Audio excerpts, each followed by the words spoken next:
서울 강북구의 한 재개발 현장에서 일어난 충격적인 가족 이야기가 큰 화제를 모으고 있습니다. 30년 된 낡은 집에서 혼자 살던 63살 장영자 씨가 예상치 못한 4억 원의 보상금을 받게 되면서 벌어진 일인데요. 과연 무슨 일이 있었던 걸까요? 지금부터 여러분께 그 놀라운 이야기를 전해드리겠습니다.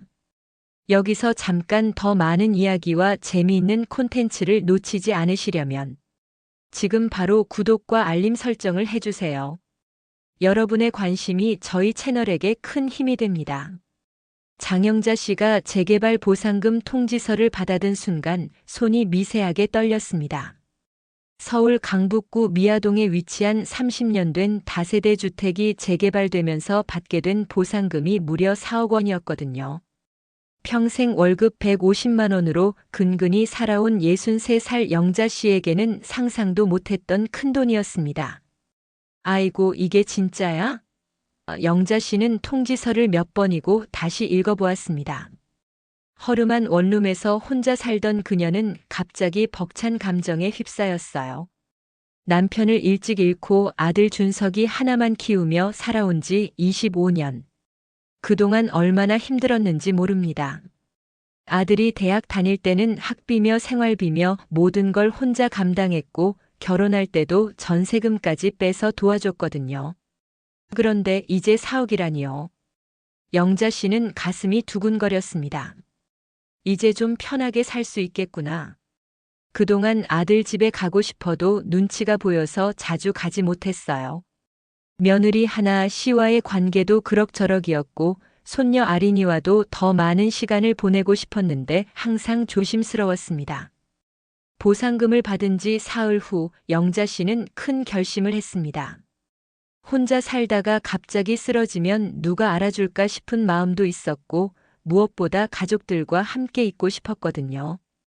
아들 준석이에게 전화를 걸었습니다. 준석아, 엄마가 그런데 말이야. 혹시 너희 집에서 같이 살 수 있을까? 혼자 있으니까 외롭기도 하고. 전화 너머로 준석이의 목소리가 밝게 들렸습니다. 엄마, 당연하죠. 언제든지 오세요. 하나도 좋아할 거예요. 아린이도 할머니랑 같이 있으면 얼마나 좋아하겠어요. 며느리 하나 씨도 전화를 바꿔봤더니 진심으로 반가워했습니다. 어머니, 정말 좋은 생각이세요. 저도 혼자 있으시는 게 걱정됐거든요. 방도 준비해 드릴게요. 영자 씨는 눈물이 날 뻔했습니다. 역시 가족이 최고구나 싶었어요. 그런데 한 가지 고민이 있었습니다. 보상금 이야기를 해야 할까 말까였거든요. 너무 큰 돈이다 보니 괜히 가족들이 부담스러워 할까봐 걱정됐습니다. 일단은 말하지 말자. 편하게 지내다가 나중에 얘기해도 되겠지. 영자 씨는 그렇게 마음먹었습니다. 어차피 아들에게 물려줄 돈이니까 급할 건 없다고 생각했어요. 이사 준비를 하면서 영자 씨는 마음이 설렜습니다.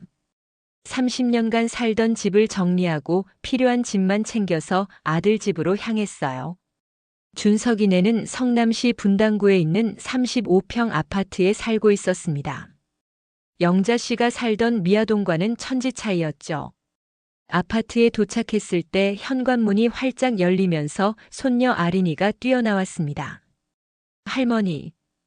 11살 아린이의 환한 미소를 보니 영자 씨는 모든 걱정이 사라지는 것 같았어요. 우리 아린이 많이 컸네. 할머니가 이제 여기서 같이 살 거야. 영자 씨는 아린이를 꽉 끌어안았습니다. 며느리 하나 씨도 나와서 짐을 들어주며 말했습니다. 어머니, 안방 옆에 있는 작은 방 정리해뒀어요. 창문도 크고 햇볕도 잘 들어와요. 아들 준석이는 회사에서 일찍 나와서 저녁을 준비하고 있었습니다. 엄마, 오늘 축하한다고 갈비찜 했어요. 엄마가 좋아하시는 거. 저녁 식탁에 둘러앉았을 때 영자 씨는 이런 행복이 있나 싶었습니다. 따뜻한 집, 사랑하는 가족들과 함께하는 시간. 그동안 혼자 먹던 밥과는 차원이 다른 맛이었어요. 엄마, 이제 편히 쉬세요. 우리가 모시고 살겠습니다. 준석이의 말에 영자 씨는 가슴이 뭉클했습니다. 영자 씨가 아들 집에서 지낸 지 일주일이 지났습니다. 매일 아침 아린이가 학교 가기 전에 할머니, 안녕히 계세요. 라고 인사하는 모습이 얼마나 사랑스러운지 모릅니다. 하나 씨도 아침마다 어머니, 뭐 드시고 싶은 거 있으시면 말씀하세요 라며 챙겨주었어요. 역시 가족이 최고구나. 영자 씨는 매일 그런 생각을 했습니다. 그동안 혼자 살면서 느꼈던 외로움이 눈 녹듯 사라지는 것 같았거든요. 아침에 일어나면 부엌에서 나는 밥 짓는 냄새, 아린이의 제잘거리는 소리, 준석이와 하나 씨가 나누는 일상적인 대화들. 이 모든 게 영자 씨에게는 소중한 선물 같았습니다. 하지만 며칠이 지나면서 조금씩 이상한 점들이 눈에 들어오기 시작했어요. 먼저 식사 시간이었습니다. 저녁 식탁에 올라오는 반찬들을 보면 고기 요리는 항상 3명 분량이었어요. 갈비찜이나 불고기 같은 메인 요리 말이죠. 영자 씨 앞에는 계란말이나 나물 반찬 같은 것들이 놓였습니다. 처음에는 나이 들면 기름진 음식보다는 담백한 게 좋다고 배려해 주는구나 생각했어요. 그런데 어느 날 저녁 하나 씨가 아린이에게 아린아 할머니는 고기 드시면 소화가 안 되셔서 안 드세요라고 말하는 걸 들었습니다. 내가 언제 고기 소화 안 된다고 했지? 영자 씨는 당황했지만 괜히 분위기를 망칠까봐 조용히 있었어요. 그리고 또 다른 이상한 점이 있었습니다. 준석이가 은근슬쩍 재개발 이야기를 꺼내는 거였어요. 엄마 요즘 재개발하면 보상금을 꽤 준다던데 우리 동네는 어떻게 됐어요? 글쎄다 아직 확실히 정해진 건 없고. 영자 씨는 얼버무렸습니다. 아직 보상금 얘기를 할 때가 아니라고 생각했거든요. 요즘 부동산 가격이 워낙 올라서 보상금도 예전보다 많이 받을 텐데요. 혹시 받으시면 은행에 예치하시는 게 좋을 거예요. 요즘 이자도 좀 올랐다니까요. 하나 씨도 거들었습니다. 맞아요, 어머니. 저희가 은행 알아봐 드릴게요. 요즘 노인분들 타겟으로 하는 사기꾼들이 많다던데 조심하셔야 해요. 영자 씨는 고개를 끄덕였지만 뭔가 묘한 기분이었어요. 왜 갑자기 돈 이야기를 자꾸 하는 걸까요? 그런데 정말 결정적인 순간이 있었습니다. 어느 날 저녁 아린이가 친구들과 놀다가 돌아와서 무심코 한 말이었어요. 할머니, 엄마가 그러는데 할머니가 다시 집으로 가시면 우리 댁에 사 먹을 수 있대요. 댁에 정말 맛있다던데 할머니도 같이 드실래요? 그 순간 영자 씨의 마음이 싸늘해졌습니다. 아린이는 아무것도 모르고 한 말이었지만 그 뒤에 숨겨진 의미를 알 수 있었거든요. 며느리가 아이에게 그런 말을 했다는 건 이미 영자 씨를 내보낼 계획을 세우고 있다는 뜻이었어요. 아린아, 그럼 할머니랑 같이 댁에 먹으면 안 되겠네? 영자 씨가 조심스럽게 물었습니다. 엄마가 댁에는 비싸서 가족끼리만 먹는 거라고 했어요. 할머니는 미역국이 더 좋으시다고 하셨대요. 그날 밤 영자 씨는 잠을 이룰 수 없었습니다. 작은 방에 누워서 천장만 바라보며 생각했어요. 내가 착각했나? 가족들이 자신을 진심으로 환영한다고 생각했는데 어쩌면 그게 아닐지도 모른다는 생각이 들기 시작했습니다. 다음 날 아침 영자 씨는 일찍 일어나서 부엌에서 커피를 마시고 있었어요. 그런데 준석이와 하나 씨가 침실에서 나누는 대화가 들렸습니다. 여보, 엄마 언제까지 계실 생각인 것 같아? 글쎄요, 아직 말씀은 안 하셨는데. 보상금 받으시면 본인 집 구하실 거 아닌가요? 보상금이 얼마나 나올지 모르겠네. 요즘 미아동 쪽도 꽤 올랐다던데. 영자 씨는 커피잔을 들고 있던 손이 떨렸습니다. 결국 돈 이야기였구나. 가족의 따뜻함이라고 생각했던 것들이 사실은 다른 목적이 있었던 건 아닐까요? 그날 저녁 영자 씨는 여동생 정옥이에게 전화를 걸었습니다. 정옥아, 나 지금 뭔가 이상한데 어떻게 해야 할까? 언니, 그 돈 이야기했어? 정옥이의 목소리가 전화기 너머로 날카롭게 들렸습니다. 영자 씨는 아들 집 베란다에서 작은 목소리로 대답했어요. 아니, 아직 안 했어. 괜히 부담 줄까 봐서.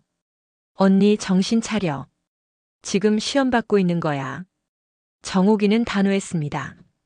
내가 언니보다 나이는 어리지만 세상 물정은 더 잘 안다고.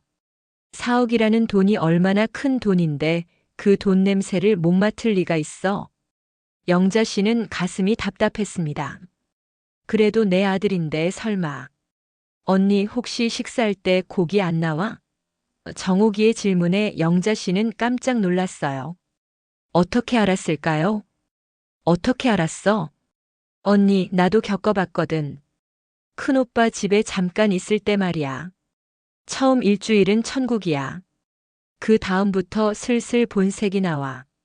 고기는 가족 몫만, 언니는 나물이나 먹으라고 하지. 그리고 은근슬쩍 돈 이야기 나오고. 영자 씨는 할 말이 없었습니다. 정옥이의 말이 정확히 맞아떨어졌거든요. 언니, 내 말 잘 들어. 그 돈 절대 함부로 손대지 마.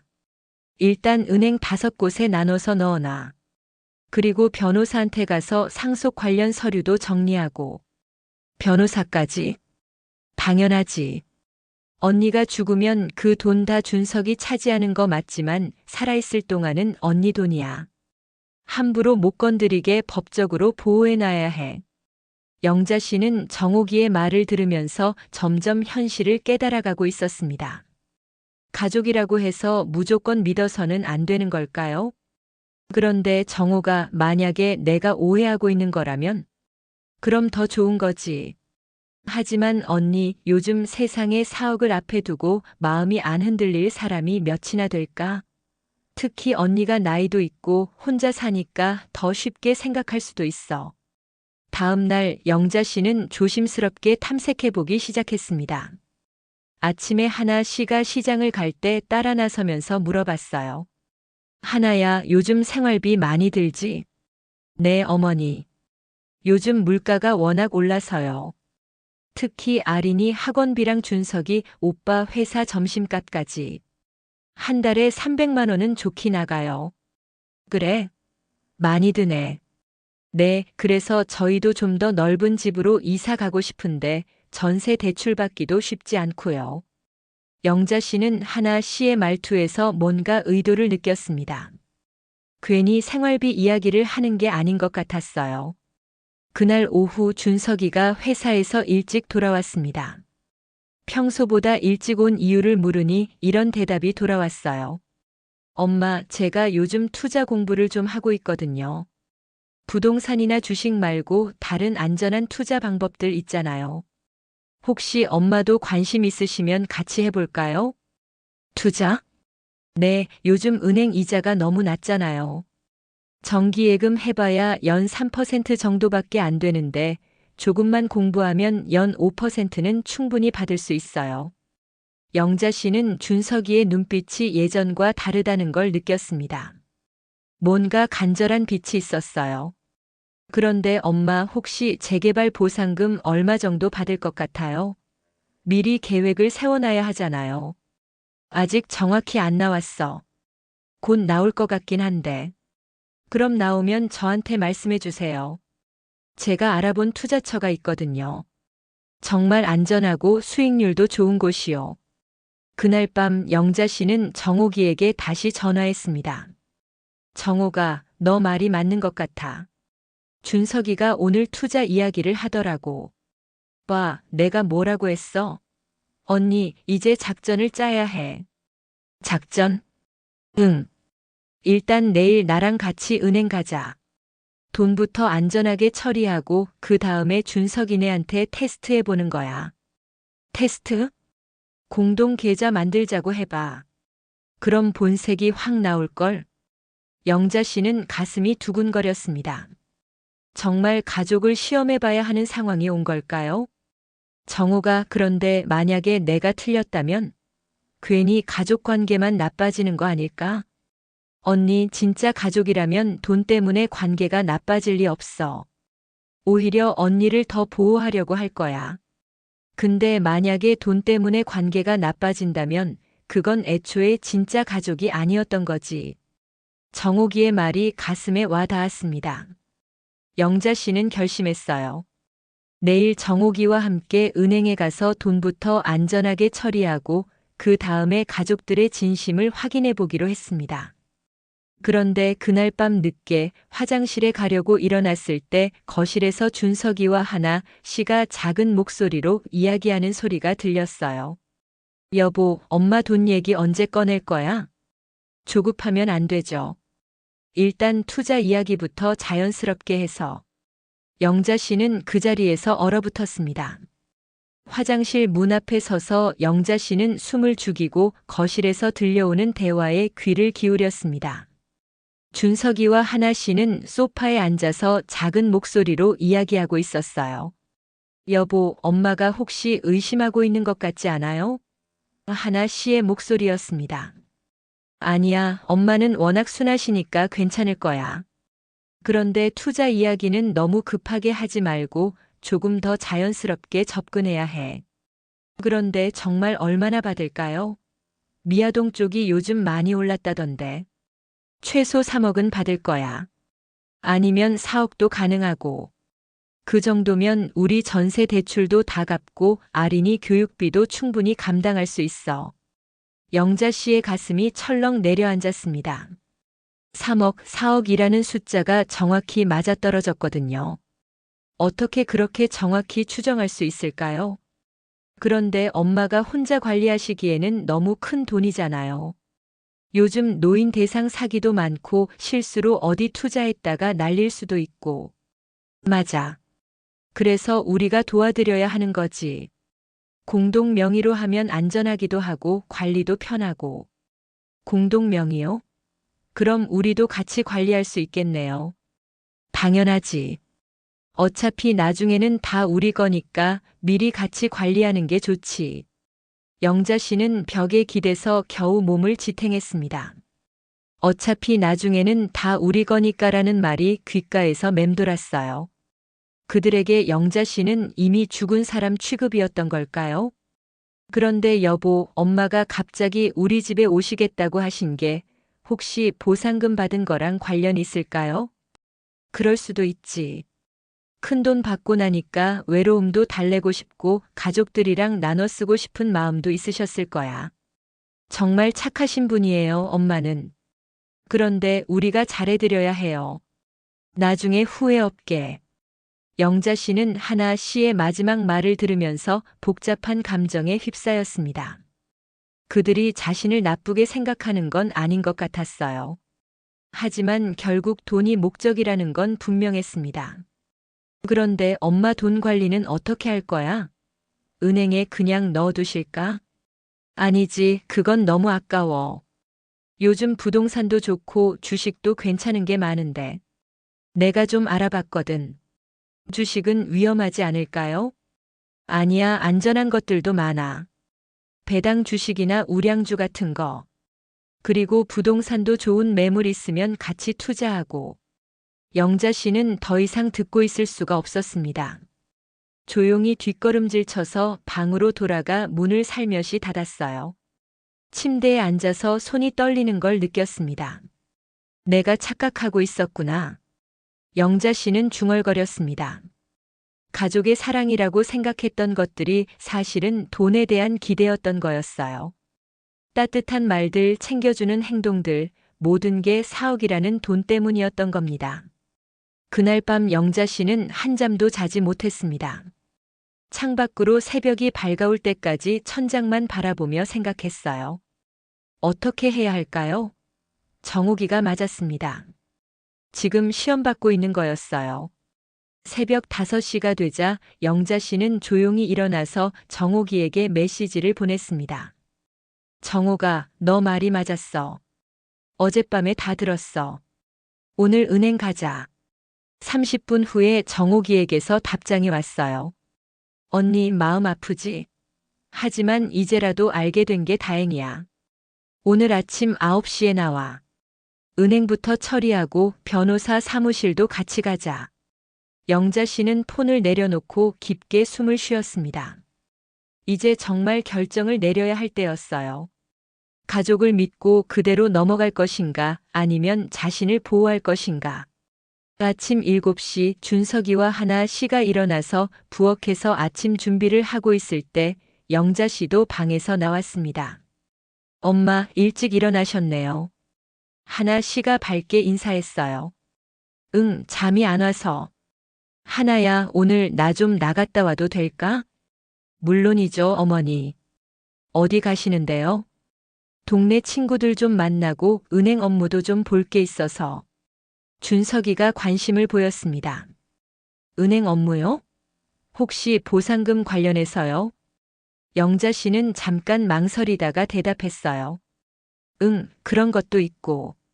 정옥이랑 같이 가볼 거야. 정옥 고모요? 그럼 같이 가서 투자 상담도 받아보세요. 요즘 은행에서 좋은 상품들 많이 나왔다던데. 영자 씨는 고개만 끄덕이고 아무 말도 하지 않았습니다. 이제 진짜 게임이 시작되는 거였어요. 오전 9시 영자 씨는 분당 정자동 카페에서 정옥이를 만났습니다. 정옥이는 영자 씨의 표정을 보자마자 알았어요. 언니 많이 상처받았지? 정옥이가 영자 씨의 손을 잡으며 말했습니다. 정옥아, 나 정말 바보였나 봐. 준석이가 내 아들인데 설마 했거든. 영자 씨의 목소리가 떨렸어요. 언니, 세상에 내 자식이라고 해서 다 착한 건 아니야. 특히 큰돈 앞에서는 사람이 변해. 내가 어제 변호사한테 미리 연락해뒀어. 정옥이는 가방에서 메모지를 꺼냈습니다. 오늘 할 일이 좀 많아. 첫 번째, 은행 5곳에 돈 분산해서 넣기. 두 번째, 변호사 사무실에서 유원장이랑 상속 관련 서류 정리하기. 세 번째, 준석이네한테 테스트해보기. 테스트가 뭐야? 공동 계좌 만들자고 해보는 거야. 그럼 본색이 확 나올 거거든. 영자 씨는 가슴이 두근거렸습니다. 그런데 정호가 만약에 내가 잘못 생각하고 있는 거라면? 언니, 어젯밤에 직접 들었잖아. 어차피 나중에는 다 우리 거니까라고 했다며. 그게 가족이 할 말이야? 첫 번째로 간 곳은 국민은행이었습니다. 영자 씨는 4억 중에서 8천만 원을 정기예금으로 넣었어요. 그 다음 신한은행에서 8천만 원, 우리은행에서 8천만 원, 하나은행에서 8천만 원, 마지막으로 농협에서 8천만 원을 각각 다른 상품으로 가입했습니다. 언니, 이제 안전해. 한 은행의 예금자 보호 한도가 5천만 원이니까 여러 은행에 나눠 놓으면 전액 보호받을 수 있어. 두 번째로 간 곳은 강남구에 있는 법무법인이었습니다. 김 변호사는 50대 중반의 차분한 분이었어요. 어르신, 요즘 이런 상담이 정말 많습니다. 노후 자산 보호는 선택이 아니라 필수예요. 김 변호사가 설명했습니다. 변호사님, 그런데 내 아들인데 설마 그럴까요? 어르신, 법정에서 가족끼리 다투는 경우를 정말 많이 봤습니다. 특히 큰돈이 개입되면 가족도 남이 될 수 있어요. 미리 법적으로 보호장치를 만들어 두시는 게 현명합니다. 영자 씨는 그날 유언장을 작성했습니다. 내용은 간단했어요. 현재 자산 4억 원 중에서 3억 원은 아들에게, 1억 원은 손녀 아린이의 교육비 명목으로 신탁 설정하되 영자 씨가 살아있는 동안은 절대 건드릴 수 없도록 했습니다. 그리고 어르신, 만약에 누군가가 어르신을 압박해서 돈을 요구한다면 즉시 연락주세요.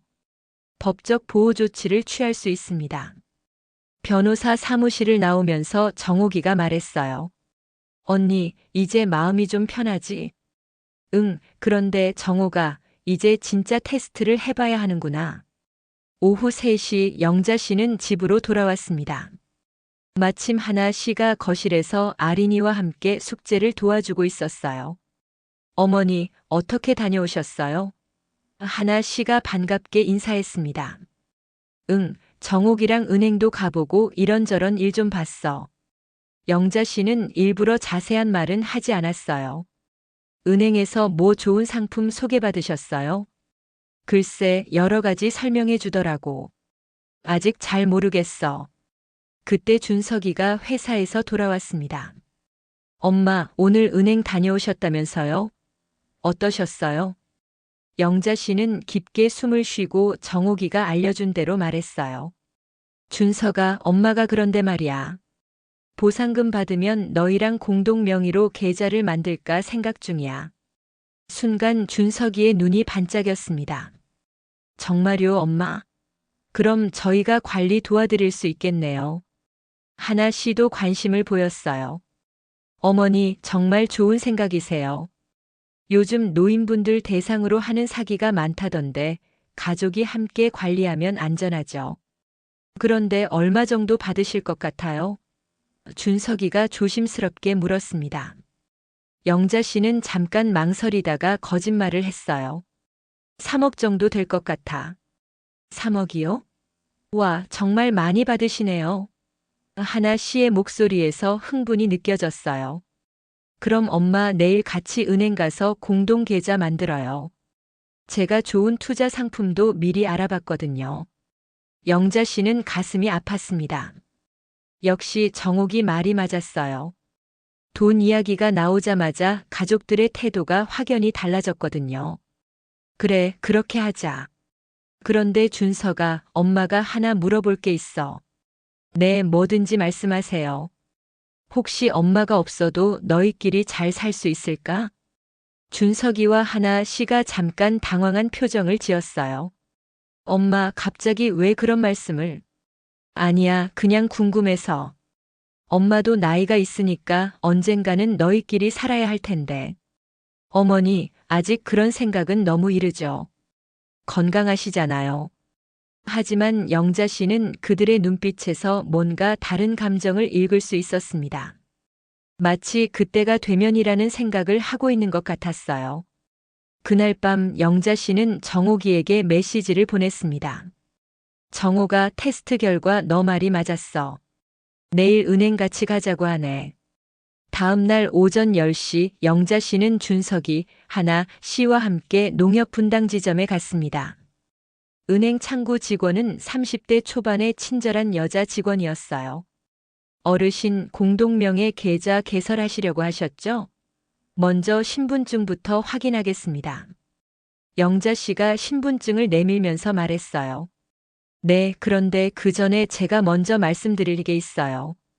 준석이가 이상하다는 듯이 영자 씨를 바라봤습니다.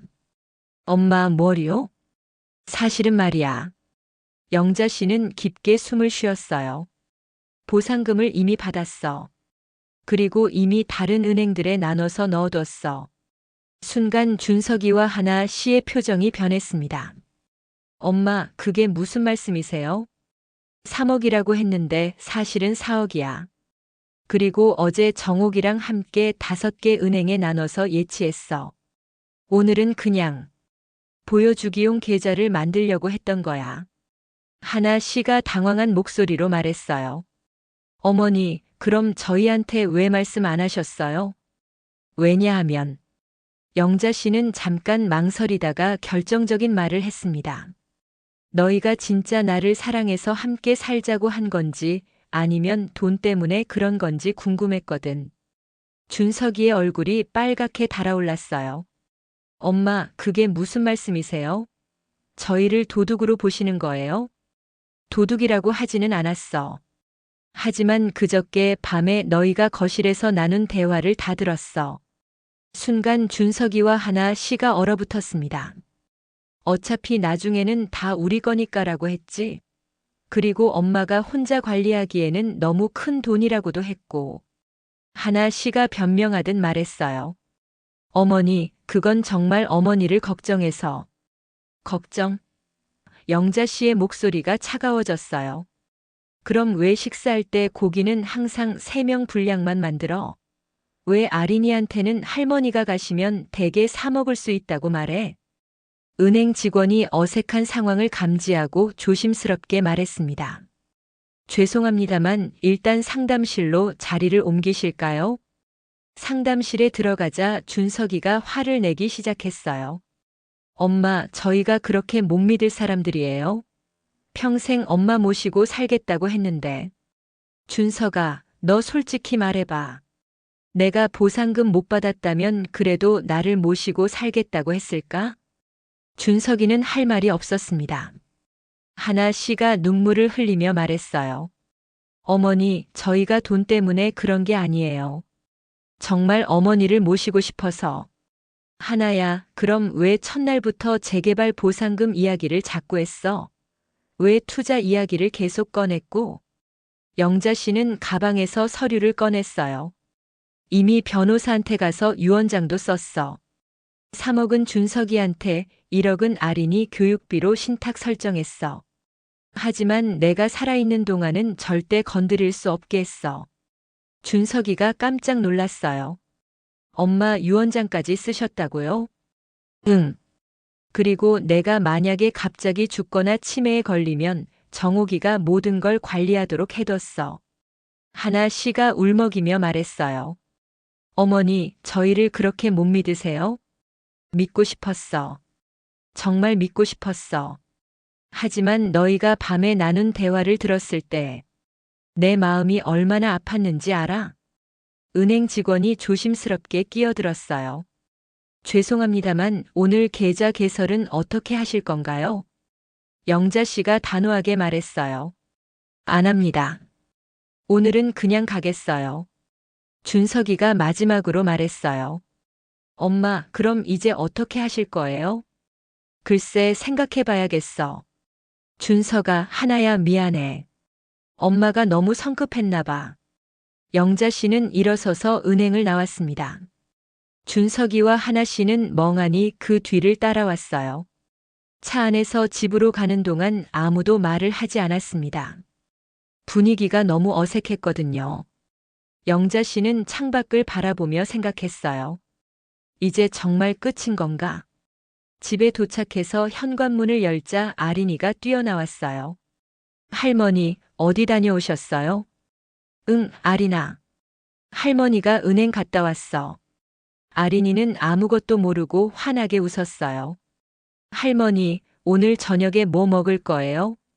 영자 씨는 아린이를 보면서 마음이 아팠습니다. 이 아이는 정말 순수하게 할머니를 좋아하는 것 같았거든요. 하지만 부모들은 달랐어요. 그날 저녁 식탁은 정말 조용했습니다. 준석이와 하나 씨는 거의 말을 하지 않았고 영자 씨도 마찬가지였어요. 오직 아린이만 평소처럼 제잘거렸습니다. 할머니, 내일은 뭐 하실 거예요? 영자 씨는 아린이를 바라보며 중요한 결정을 내렸어요. 아린아, 할머니가 곧 다른 곳으로 이사 갈 것 같아. 할머니가 이사 간다고요? 아린이의 눈이 커졌습니다. 왜요? 여기서 같이 살면 안 돼요? 영자 씨는 아린이의 순수한 눈동자를 보면서 가슴이 미어지는 것 같았어요. 이 아이만큼은 진짜였습니다. 돈과는 상관없이 할머니를 사랑하고 있었거든요. 아린아, 할머니가 너를 많이 사랑한다는 거 알지? 네, 저도 할머니 많이 사랑해요. 준석이가 조심스럽게 입을 열었어요. 엄마, 갑자기 왜 그런 말씀을? 준석아, 우리 솔직하게 얘기해보자. 영자 씨는 젓가락을 내려놓았습니다. 너희는 정말 엄마를 사랑해서 함께 살자고 한 거야? 아니면 다른 이유가 있었던 거야? 하나 씨가 눈시울을 붉히며 말했어요. 어머니, 저희가 그렇게 나쁜 사람들로 보이세요? 나쁜 사람이라고 하지는 않았어. 하지만 솔직하지 못했던 건 맞잖아. 식탁 위의 분위기가 얼어붙었습니다. 아린이만 어리둥절한 표정으로 어른들을 번갈아 봤어요. 엄마, 아빠, 할머니, 왜 다들 무서운 얼굴이에요? 준석이가 아린이에게 말했어요. 아린아, 먼저 방에 가서 숙제하고 있어. 어른들이 중요한 얘기 좀 할게. 아린이가 방으로 들어간 후 영자 씨가 본격적으로 말문을 열었습니다. 준석아, 하나야, 엄마가 4억을 받았다고 했을 때 너희 표정 봤어. 그리고 공동 계좌 얘기했을 때도 마찬가지고. 엄마 말 끝까지 들어봐. 나는 정말 가족이 그리워서 이 집에 왔어. 혼자 살다가 갑자기 쓰러지면 누가 알아줄까 싶어서 손녀랑 더 많은 시간을 보내고 싶어서 온 거야. 영자 씨의 목소리가 떨렸어요. 그런데 너희는 처음부터 내 돈에 관심이 있었던 거지. 하나 씨가 변명하듯 말했어요. 어머니, 정말 어머니를 위해서였어요. 요즘 노인 사기가 많다니까 저희가 도와드리려고. 하나야, 그럼 왜 내가 보상금 못 받았다고 생각했을 때는 투자 얘기를 안 했어? 왜 갑자기 보상금 얘기가 나오니까 은행 상품 알아봐 주겠다고 했고? 준석이가 화를 내기 시작했어요. 엄마, 그럼 저희가 뭘 어떻게 해야 했는데요? 정말 어머니를 걱정해서 한 일인데. 걱정? 영자 씨가 목소리를 높였습니다. 그럼 왜 밤에 어차피 나중에는 다 우리 거니까라고 했어? 그게 걱정하는 사람이 할 말이야? 순간 거실이 조용해졌습니다. 준석이와 하나 씨는 할 말이 없었거든요. 영자 씨가 계속해서 말했어요. 그리고 왜 고기는 항상 3명 분량만 해? 왜 나한테는 소화 안 된다는 핑계를 대면서? 어머니, 그건. 하나야, 변명하지 마. 아린이한테 할머니 가시면 대게 사 먹는다고 한 것도 들었어. 하나 씨가 울기 시작했어요. 어머니, 저희가 잘못했어요. 하지만 정말 나쁜 마음은 아니었어요. 나쁜 마음이 아니었다고. 영자 씨는 쓴웃음을 지었습니다. 그럼 좋은 마음이었다는 거야? 내 돈을 노리면서. 준석이가 벌떡 일어났어요. 엄마, 그럼 저희 보고 어떻게 하라는 거예요? 어차피 나중에 상속받을 돈 아니에요? 준석아, 그게 문제야. 영자 씨도 일어섰습니다. 나를 이미 죽은 사람 취급하고 있다는 게 그런 게 아니에요. 그럼 뭐야? 나중에는 다 우리 거니까라는 말이 무슨 뜻이야? 거실에 무거운 침묵이 흘렀습니다. 밖에서는 저녁 8시 뉴스 소리가 들려왔어요. 영자 씨가 깊게 숨을 쉬고 말했어요. 준석아, 하나야, 나는 너희가 나쁜 사람들이라고 생각하지 않아. 하지만 돈 앞에서 변했다는 건 분명해. 엄마. 그리고 나도 변했어. 이제 더 이상 순진한 엄마가 아니야. 내 남은 인생을 내가 지켜나갈 거야. 하나 씨가 눈물을 닦으며 말했어요. 어머니, 그럼 정말 이사 가실 거예요? 응, 그럴 생각이야. 용인에 작은 아파트 하나 알아봤어. 정옥이 근처고. 준석이가 마지막으로 말했어요. 엄마, 저희가 잘못했어요. 다시 생각해 보세요. 영자 씨는 준석이를 바라봤습니다. 자신이 평생 사랑하고 키운 아들이었어요. 하지만 이제는 달라 보였습니다. 준석아, 엄마가 4억을 못 받았다면 지금도 나를 모시고 살겠다고 했을까? 준석이는 대답하지 못했어요. 바로 그거야. 내가 가진 게 없다면 너희에게 나는 부담일 뿐이었던 거지. 그때 아린이가 방에서 나왔어요. 할머니, 정말 가세요? 영자 씨는 아린이를 꽉 안아주었습니다. 아린아, 할머니가 멀리 가는 건 아니야. 가끔 놀러 올게. 싫어요. 할머니랑 매일 같이 있고 싶어요. 영자 씨의 눈에도 눈물이 맺혔습니다. 하지만 결심은 변하지 않았어요. 그날 밤 영자 씨는 짐을 정리하기 시작했습니다. 새벽 5시 영자 씨는 조용히 일어났습니다. 어젯밤 정옥이와 통화해서 모든 걸 정리했어요. 오늘 아침 7시에 정옥이가 차를 가지고 와서 데리러 가기로 했거든요. 영자 씨는 지난 2주일 동안 사용했던 물건들을 가방에 차곡차곡 넣었습니다. 많지 않았어요. 옷가지 몇 벌과 약, 그리고 중요한 서류들. 무엇보다 아린이가 그려준 그림 한 장을 소중히 챙겼습니다. 거실로 나가면서 영자 씨는 잠깐 멈춰 섰어요. 이 집에서 보낸 시간들이 스쳐 지나갔습니다. 처음 왔을 때의 설렘, 가족들과 함께 한 저녁 식사, 아린이와 함께 본 텔레비전. 모든 게 꿈 같았어요. 신발장에서 신발을 꺼내려는데 준석이 방에서 소리가 들렸습니다. 영자 씨는 깜짝 놀라서 숨을 죽였어요. 다행히 화장실 가는 소리였고 곧 다시 조용해졌습니다. 현관문을 살며시 열고 나가려는데 뒤에서 작은 목소리가 들렸어요. 할머니. 돌아보니 아린이가 잠옷을 입고 서 있었습니다. 머리가 헝클어진 채로 졸린 눈을 비비고 있었어요. 아리나, 왜 일어났어? 할머니, 정말 가세요? 아린이의 목소리가 떨렸습니다. 영자 씨는 가방을 내려놓고 아린이에게 다가갔어요. 아리나, 할머니가 설명해 줄게. 싫어요. 할머니가 가시면 안 돼요. 아리나, 할머니는 멀리 가는 게 아니야. 그리고 아린이가 보고 싶으면 언제든지 놀러 갈 수 있어. 그럼 왜 가세요? 영자 씨는 11살 아린이에게 어떻게 설명해야 할지 고민했어요. 아리나, 어른들끼리 좀 복잡한 일이 있어서 그래. 하지만 할머니가 아린이를 사랑하는 마음은 변하지 않아.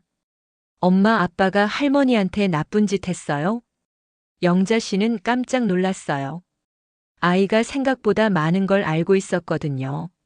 아리나, 나쁜 짓이라기보다는 어른들이 서로 생각이 달라서 그래. 아린이가 영자 씨를 꽉 안았어요. 할머니, 저도 같이 갈 수 없어요? 아리나, 넌 엄마 아빠랑 있어야 해. 그리고 학교도 다녀야 하고. 그때 밖에서 차 소리가 들렸어요. 정옥이가 도착한 것 같았습니다. 아리나, 할머니 꼭 약속할게. 한 달에 한 번은 꼭 보러 올 거야. 그리고 아린이도 할머니 집에 놀러와. 정말요? 정말이야. 할머니가 언제 거짓말했니? 영자 씨는 아린이에게 키스를 해주고 가방을 들었어요. 아리나, 엄마 아빠한테 할머니가 고맙다고 전해줘. 그리고 많이 배우고 건강하게 자라. 할머니. 아리나, 울지 마. 할머니는 이제 더 자유롭게 살 거야. 그게 더 행복한 일이야. 영자 씨는 현관문을 나서서 엘리베이터로 향했어요. 뒤에서 아린이가 작은 손을 흔들고 있었습니다. 엘리베이터 안에서 영자 씨는 눈물을 닦았어요. 아린이와 헤어지는 게 가장 힘들었습니다. 하지만 이게 맞는 선택이라고 생각했어요. 주차장에서 정옥이가 기다리고 있었습니다. 언니, 괜찮아? 응, 이제 괜찮아. 후회 안 해? 아니, 전혀. 오히려 속이 시원해. 차 안에서 정옥이가 말했어요. 언니, 용인 아파트 어제 계약했어. 15평이고 깔끔해. 우리 집에서 도보 10분 거리야. 고마워, 정옥아. 그리고 내일부터 우리 같이 문화센터 강의 들으러 가자. 스마트폰 배우는 거 금융 교육도 있고. 영자 씨는 창밖을 바라보며 웃었어요. 정말 새로운 시작이네. 맞아, 언니. 이제 언니 인생은 언니 것이야. 용인으로 가는 길에 영자 씨는 생각했습니다. 물론 아쉬움이 없는 건 아니었어요. 가족과 함께 사는 따뜻함을 포기하는 것이니까요. 하지만 그보다 더 중요한 건 자신의 존엄이었습니다. 돈 때문에 관계가 망가지는 게 아니라 돈 때문에 본색이 드러나는 거구나. 영자 씨는 중얼거렸어요. 오후 2시 새로운 집에 도착했습니다. 15평 원룸이었지만 깔끔하고 햇볕이 잘 들었어요. 정옥이가 미리 기본적인 가구들을 준비해뒀습니다. 언니, 어때? 마음에 들어? 응, 정말 좋아. 내 집 같은 느낌이야. 그날 저녁 영자 씨는 혼자서 간단한 저녁을 준비했어요. 김치찌개에 밥 한 공기. 오랜만에 먹는 혼자 밥이었지만 마음은 편했습니다. 폰을 보니 준석이에게서 문자가 와 있었어요. 엄마, 아린이가 계속 울어요. 연락 주세요. 영자 씨는 잠깐 망설이다가 답장을 보냈습니다. 아린이한테 할머니가 행복하게 잘 지내고 있다고 전해줘. 그리고 다음 주 토요일에 놀러 갈게. 며칠 후 영자 씨는 정말로 새로운 삶을 시작했어요.